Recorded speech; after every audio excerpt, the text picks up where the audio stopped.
Hello guys, so manang buntag, so naatakaroon sa school. So ang mga bata, break time nila, nanay ni sulod o.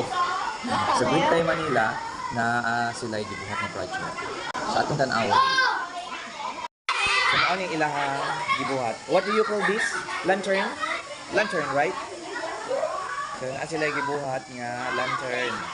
Project nila ni sa ilahang subject na math. So naa pa isa.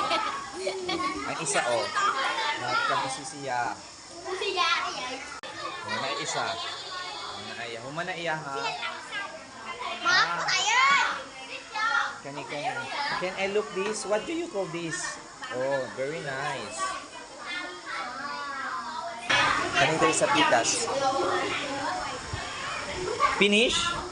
Oh my God. Alright guys, so mau to update. So ang mga bata, busy sila magbuhat sa ilang project. Thank you for watching guys. By the way, you can support me by sending stars to create more contents. Goodbye.